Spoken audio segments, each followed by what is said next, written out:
Ir paskutinė laidos Popiežius ir pasaulis skiltis užsienio spaudos apžvalga. Ja parengė Giedrius Tamaševičius.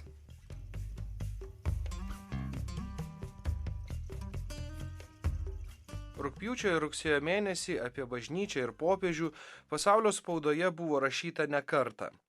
Žurnalistų nuostaba sukėlė milijonus jaunuolių pritraukusios pasaulio jaunimo dienos Rio de Žaneire, sudomino sprendimas pristabdyti garbės titulų teikimą dvasininkams, naujojo Vatikano valstybės sekretoriaus paskirimas, taikdariška popiežiaus maldos ir pasninko iniciatyva dėl taikos Sirijoje. Ir galiausiai unikalus ir išskirtinis interviu Italijos jėzuitų žurnalui La Civiltà Cattolica, prieš savaitę paskelbtas ir internetiniuose jėzuitų leidiniuose pagrindinėmis pasaulio kalbomis. Keista yra tai, kad lietuviškoje žiniasklaidoje, išskyrus Vatikano radijo svetainę ir Bernardinus, apie šį interviu nebuvo užsiminta nė pusę žodžio. Nors pagrindiniuose Jungtinių valstijų, Didžiosios Britanijos, Italijos, Vokietijos, Skandinavijos, Lenkijos ir kitų šalių dienraščiuose jis buvo išsamei aptariamas ir komentuojamas net kelias dienas po paskelbimo. Dauguma antraščių skelbė ilgai lauktą reformų pradžią Vatikane, ypač susijusią su tam tikrais moralės klausimais. Štai keletas tokių antraščių pavyzdžių. Užteks kalbėti apie abortus, kontracepciją ir gėjų santuokas. Popiežius trokšta plačiau atverti bažnyčios duris. Popiežiaus valia bažnyčioje turėtų atsirasti daugiau vietos moterims ir homoseksualams. Ir, žinoma, popiežiaus perestroika. Ką dar išskyrė minėtų publikacijų autoriai? Ar pagrįstos kalbos apie Pranciškų kaip reformatorių ir revoliucionierių? Apie tai šioje užsienio spaudos apžvalgoje. Amerikiečių savaitraščio Time žurnalistė Elizabeth Diaz savo skaitytojams taip pristatė 4 esmines popiežiaus Pranciškaus mintis. Pirmoji – bažnyčia turi būti ganytojiškos širdies. Interviu jėzuitų žurnalui Pranciškus palygino bažnyčią su karo lauko ligoninė. Svarbiausia čia gydyti žaizdas, o ne klausinėti sunkiai sužeistųjų apie cholesterolį ir cukraus kiekį kraujyje. Antroji mintis – žmonės yra svarbesni nei visa kita. Dievas yra didesnis už nuodėmę, klausykla yra ne kankinimų kambarys, bet vieta, kurioje Dievo malonė įkvepia mus būti geresnius. Trečioji mintis – bažnyčia neturėtų susiaurinti Jėzaus gerosios naujienos iki abortų, gėjų santuokų ir kontracepcijos temų. Pasak amerikiečių žurnalistės, Pranciškus nori apsaugoti bažnyčią nuo įsivėlimo į kultūrinius karus. Jis nuolat pabrėžia, kad dogminis ir moralinis bažnyčios mokymas nėra lygiaverčiai. Ketvirtoji mintis – moterims tenka esminis vaidmuo bažnyčios gyvenime. Galime sakyti, kad būtent šiomis temomis daugiausiai dėmesio buvo skiriama ir kone visose kitose publikacijose. Viena nuo kitos jas dažniausiai skyrė tik citatų iš popiežiaus interviu pasirinkimas. Didžiausias Vokietijos dienraštis Frankfurter Allgemeine karo lauko ligoninės įvaizdį papildė šiais Pranciškaus žodžiais. Bažnyčia turėtų būti visų namai, o ne maža koplytėlė, į kurią telpa tik grupelė rinktinių asmenų. Neturime teisės visuotinės bažnyčios paversti gynybiniu lizdu. Mūsų bažnyčia turėtų skelbti Evangeliją visur, slaugyti ir gydyti visas ligas ir žaizdas. Tarp labiausiai socialiai sužeistų popiežius įvardijo ir homoseksualius asmenis, pabrėždamas, kad bažnyčia negali jų smerkti, nes pats Dievas jų nesmerkia, bet žvelgia į juos su meile kaip į kiekvieną savo kūrinį. Gydyti žaizdas. Šiuos žodžius, kaip esminę popiežiaus žinią bažnyčiai, išskyrė ir The Washington Post straipsnio autorius Michaelas Peppardas. Britų dienraščio The Telegraph blogerė Kristina Odon savo komentarą taip pat pradėjo nuo popiežiaus žodžių apie užsiciklinimą ties abortų, gimstamumo kontrolės ir gėjų temomis. Britų žurnalistės teigimu, popiežius šiuo interviu be kita ko visiškai nuginklavo pačią žiniasklaidą. Juk būtent ji, kalbėdama apie bažnyčią, visą dėmesį iki šiol yra sutelkusi vien į katalikų mokymą lytiškumo klausimais. Nuostaba kelia tai, kad pirmą kartą po daugelio metų žodis katalikų pasaulio spaudos antraštėse nebuvo susietas su jokiu skandalu, kaip būdavo įprasta iki šiol. Apie žiniasklaidos trumparegiškumą rašė Austrijos katalikų naujienų tarnybos Katnet bendradarbis Tomas Jansenas. Cituoju. Šiame interviu Pranciškus dar kartą aiškiai pasako, kad konkretus žmogus ir jo likimas yra svarbesnis nei grynas mokymas. Pasak popiežiaus, sprendžiant moralinius klausimus, lemiamas balsas turi tekti sielovadininkui, gailestingam ganytojui, o ne tikėjimo tiesų gynėjui ar bažnyčios teisės žinovui. Nors daugelis žiniasklaidos priemonių komentuodamos šį interviu pavadino jį revoliuciniu, visų pirma dėl to, kad popiežius esą atveria bažnyčios nuostatas homoseksualumo, skyrybų ir abortų klausimais, daugelis žurnalistų vis dėlto nepanoro atkreipti dėmesio į tai, kad čia popiežius dar kartą pabrėžė nesąs revoliucionierius. Jis teigia, kad tikroms ir veiksmingoms permainoms reikia laiko. Šiame interviu jis dar kartą patvirtino neketinas keisti bažnyčios mokymo, juk jis tik primena tai, kas yra išdėstyta katekizme.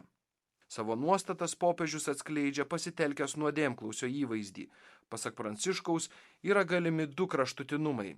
Vienas iš jų tai rigoristas, prieš akis regintis tik įstatymą, kitas kraštutinumas – žmogus tiesiog sakantis, tai jokia nuodėmė.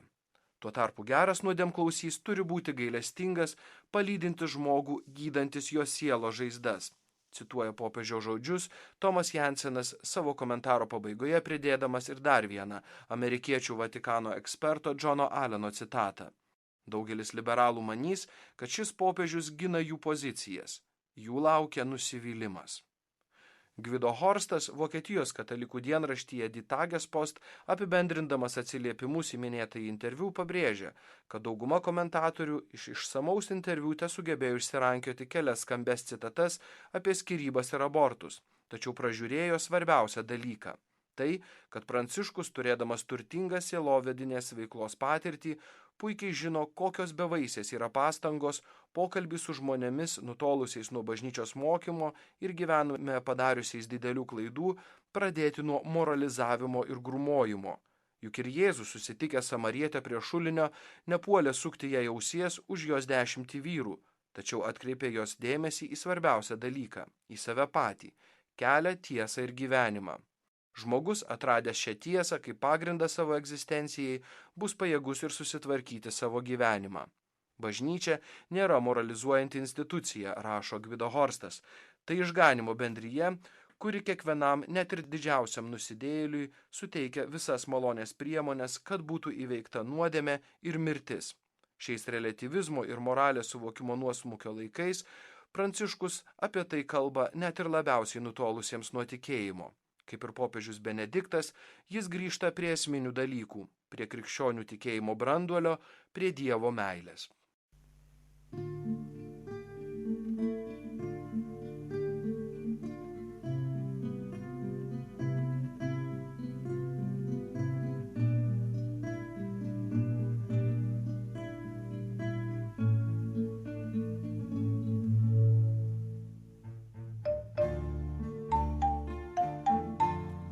Malonūs klausytojai, su jumis Mažoji studija. Sveiki gyvi. Pradedame laidą 7 diena, kurią parengė ir veda Julius Sasnauskas.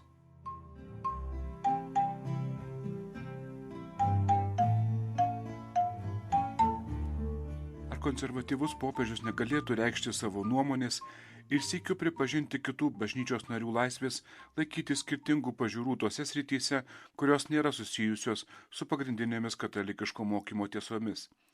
Tai Brito kunigo ir vienuolio klausimas, nekivaizdžiai pateiktas popiežiui Pranciškui. Autorius, o su juo ir daugybė kitų katalikų, dvasininkų ir pasauliečių, įkvėpti naujojo popiežiaus reformų Vatikano administracijoje, turi vilties, kad naujas ir gaivus vėjas neplenks ir kitų bažnyčios gyvenimo sričių. Šiai temai šiandien skirsime savo naująją rubriką Ganytojo kvapas. Tikėjimo metų skiltį šį kartą suksis apie patį tikėjimo apibrėžimą. Šventojo rašto tyrinėtoja Ingrida Gudauskienė aptars biblinio tikėjimo ypatumus ir pavyzdžius. Poetas Mindaugas Nastaravičius, prisiminęs savo pernykštį apsilankymą senelių namuose, padaro išvadą. Visame tame yra kažkas neteisinga. Ši išvada, kad ir netiesiogiai, bus susijusi su sekmadienio Evangelijos tekstu, su garsiuoju palyginimu apie turtuolį ir lozorių. Ten juk irgi vienas gyvenimas rodėsi labai svarbus, reikalingas ir palaikomas, o kitas tevertas tarpuvartės.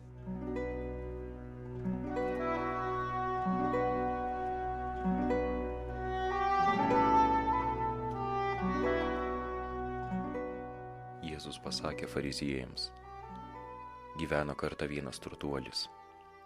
Jis vilkėjo purpuru bei ploniausią drobę ir kasdien ištaikingai puotaudavo. O prie jo rūmų vartų gulėjo votimis aptekęs elgeta, vardu Lozorius. Jis troško numarinti alkį bent trupiniais nuo turtuolio stalo, bet tik šunės atbėgę laižydavo jo votis. Ir štai elgeta mirė ir buvo angelų nuneštas į Abraomo prieglobstį. Mirė taipogi turtuolis ir buvo palaidotas. Atsidūręs pragaro kančiuose, turtuolis pakėlė akis ir iš tolo pamatė Abraomą ir jo prieglobstyje Lozorių. Jis sušuko: tėve Abraomai, pasigailėk manęs. Atsiųsk čionai Lozorių, kad suvilgęs vandenyje galą piršto atvėsintų man liežuvį. Aš baisiai kenčiu šitoje liepsnoje. Abraomas atsakė: atsimink, sūnau, kad tu dar gyvendamas atsiėmei savo gėrybės, o Lozorius tik nelaimės. Todėl jis susilaukė paguodos, o tu kenti. Bet o tarp mūsų ir jūsų žioji neperžengiama bedugnė, ir niekas panorėjęs iš čia negali nueiti pas jus, nei iš ten persikelti pas mus. Tas vėl tarė: tai meldžiu tave, tėve, nusiųsk jį bent į mano tėvo namus. Ašgi turiu 5 brolius, tegul juos įspėja, kad ir jie nepatektų į šią kančių vietą. Abraomas atsiliepė: jie turi Mozę bei pranašus, tegul jų ir klauso. Onas atsakė: ne, tėve Abraomai, bet jei kas iš numirusių nueitų pas juos, jie atsiverstų. Tačiau Abraomas tarė: jeigu jie neklauso Mozės nei pranašų, tai nepatikės, jei kas ir iš numirusių prisikeltų.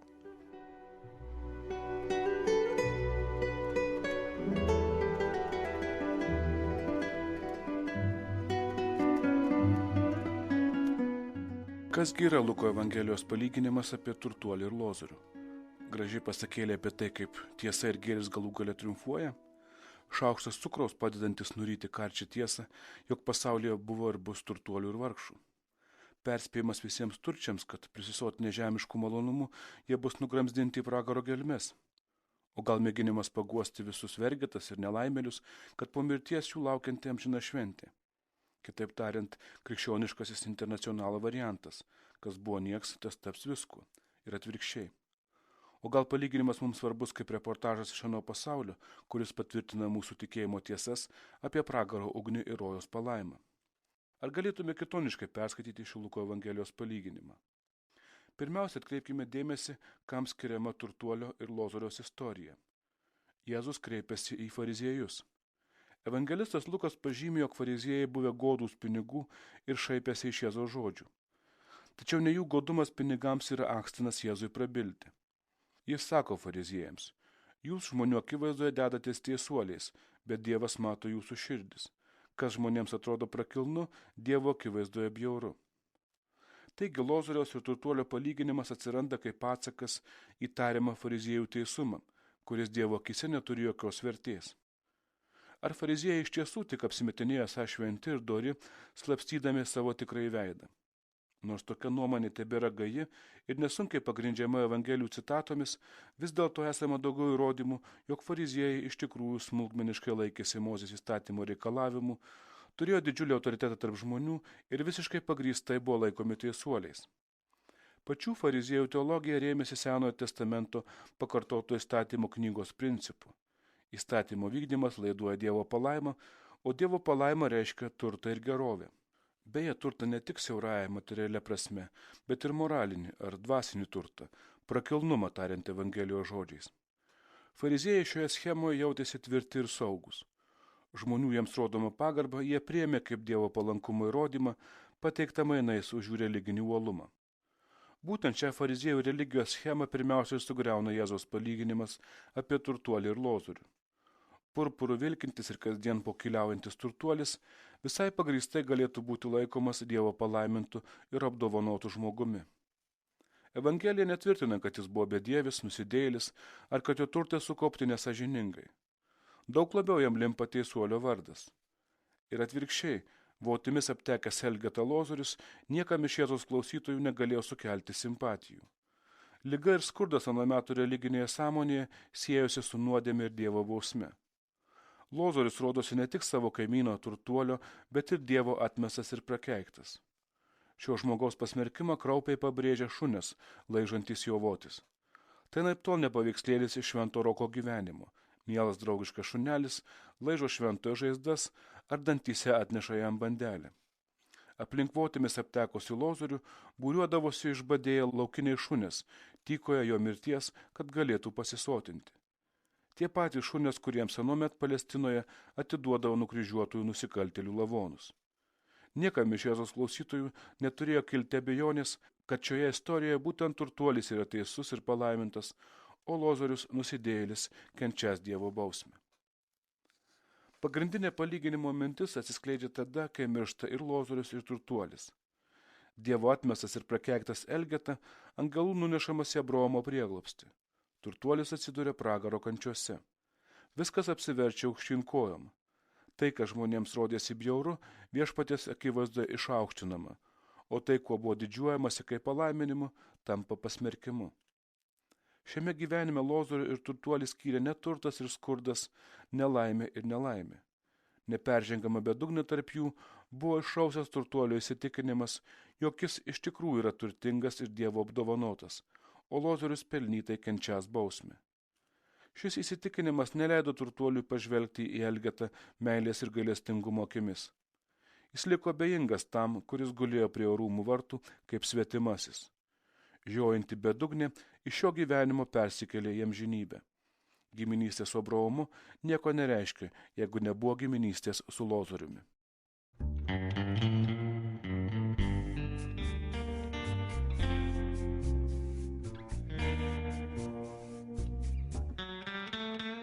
Fratelli e sorelle, buonasera. Prieš savaitę netverdami džiaugsmų dėl popiežiaus Pranciškaus asmenybės ir jo sukeltų gaivių vėjų bažnyčioje įsivedėme naują rubriką pavadintą Ganytojo kvapas ir skirtą būtent šiam pranašo dvasia apdovanotam pontifikui. Šiandien tęsdami naują rubriką klausysimės anglų teologo Gabrielio Deilio svarstymų, ar popiežiaus vykdomos reformos pakeis gana drastišką Vatikano elgesį su kunigais ir vienuoliais, kurie ne visuomet sutinka su bažnyčios mokymu. Po popiežiaus Benedikto XVI atsistatydinimo ir popiežiaus Pranciškaus išrinkimo katalikų bažnyčia bent jau vakaruose atsigręžė į neišvengiamą reformų, ypač Vatikano biurokratijos pertvarkymo klausimą. Daugelis komentatorių atkreipė dėmesį į kuklų naujojo popiežiaus gyvenimo būdą ir faktą, kad jis nuo pat pirmųjų pontifikato dienų leido suprasti, kad didinga aplinka jį tik varžo. Tačiau jie pastebėjo ir tai, kad popiežius yra aiškiai atsargus, kai kalbama apie disciplinos reikalus, kuriems paskutiniai 2 popiežiai nusprendė suteikti galutinio ir neginčiamo bažnyčios mokymo statusą. Žvelgiant kai kuriais aspektais, atrodo, jog Pranciškus juda 2 kryptimis, kurios viena kitai prieštarauja. Viena vertus, jis stengiasi pabrėžti testinumą tarp Benedikto XVI pontifikato ir savojo. Kita vertus, jų 2 skirtumai yra pakankamai akivaizdus. Pranciškaus mąstymas pasižymi instinktyvę atjautą. Jis stengiasi nieko neišskirti, įtraukti visus. Tuo tarpu Benediktas pasaulio atžvilgiu buvo nusiteikęs karingai, laikė jį pamynusiu tikėjimą ir pasirinkusiu radikalų relativizmą, kur kiekvienas asmuo viskam suteikia savąją prasmę. Įdomu, kad naujasis popiežius paskelbė encikliką Lumen Fidei, kurią, kaip jis pats sako, daugiausiai parašė jo pirmtakas. Šioje enciklikoje jis taip nebevanoja pasaulio po apšvietos, kai būtų galima tikėtis iš Benedikto. Būtų labai smalsu sužinoti, ar Pranciškus tyliai neišbraukė Benedikto pesimistinio požiūrio į šiuolaikinį pasaulį, tuo pat metu išsaugodamas įspūdingas, erudito plunksnos išguldytas pastraipas apie tikėjimo šviesą. Panašu, jog naujasis popiežius laiko save susaistytų oficialių popiežiškųjų nutarimų tokiais klausimais kaip moterų kunigystė, lytinė orientacija ir privalomas kunigų celibatas. Pranciškus neatskleidžia, kokia yra jo nuomonė šiais klausimais, bet jau spėjo parodyti, kad žmonės jam yra svarbiau už taisykles ir atgyvenusius papročius. Norėčiau perkelti svarstomus klausimus į labiau kontroversišką teritoriją ir sutelkti dėmesį į tikėjimo mokslo kongregaciją, kuri vykdė baudžiamąjį teisingumą prieš kai kuriuos ištikimus katalikus ir persekiojo bei pasmerkė už tai, kad šie stengiasi savo krikščionišką tikėjimą padaryti aktualų nūdienos pasauliui. Pažįstu vieną kunigą, dabar jau senyvo amžiaus, kuris visą gyvenimą rašė apie vadinamosius probleminius katalikus ir rūpinosi jais, tačiau kongregacija tiesiog žiauriai su juo nesiskaitė. Dauguma teologų, puikiai pasitarnausių bažnyčiai per Antrąjį Vatikano susirinkimą, anksčiau buvo cenzūruoti, jiems buvo uždrausta dėstyti arba rašyti. Nejaugi negalima pasimokyti iš praeities institucinių klaidų ir piktadarysčių. Nekalbama apie tikėjimo mokslo kongregacijos klaidingumo pripažinimą. Tiesiog reikia pripažinti, jog kartais kongregacijos elgesys buvo tiesiog amoralus. Ar konservatyvus popiežius negalėtų reikšti savo nuomonės ir sykiu pripažinti kitų bažnyčios narių laisvę laikyti skirtingų pažiūrų tose srityse, kurios nėra susijusios su pagrindinėmis katalikiško mokymo tiesomis? Juk nebūtina atsižadėti savo įsitikinimų, norint kitiems suteikti teisę tiems įsitikinimams nepritarti. Dalykai, kurie šiandien pasirenkami ir dažnai agresyviai pateikiami kaip bažnyčios mokymas, neturi nieko bendra su krikščioniško tikėjimo doktrinomis, bet yra susijęs su moraliniais ir drausminiais klausimais, kurių atžvilgiu reikalingos laisvos diskusijos. Popiežius Pranciškus, nekompromituodamas iš pirmtakų paveldėtos institucinės politikos, galėtų suteikti diskusijų laisvę tokiais klausimais, kuriais daugelio ištikimų katalikų nuomonė skiriasi nuo oficialaus mokymo.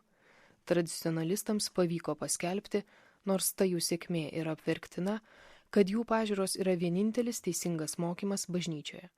Norint, kad reforma įvyktų, tokiai arogancijai būtina pasipriešinti. Vienybė nėra vienodumas. Joks katalikiškas autoritetas, kad ir kaip jis išaukštintas, neturi teisės kliudyti netrukdomai reikšti kitokias pažiūras vienoje Kristaus bažnyčioje. Tokių pokyčių ir griežtosios tikėjimo kongregacijos laukia ir tikisi anglas kunigas ir augustiniečių ordino vienuolis Gabrielis Deilis. Jo tekstą perskaitė Violeta Osteikienė. Apie permainas bažnyčioje, nors ir netokio rango, pasišnekama ir pas mus. Visi jaučiame, kad naujosios evangelizacijos šūkis reiškia šiek tiek daugiau negu švenčių patosą ir populistinius gestus.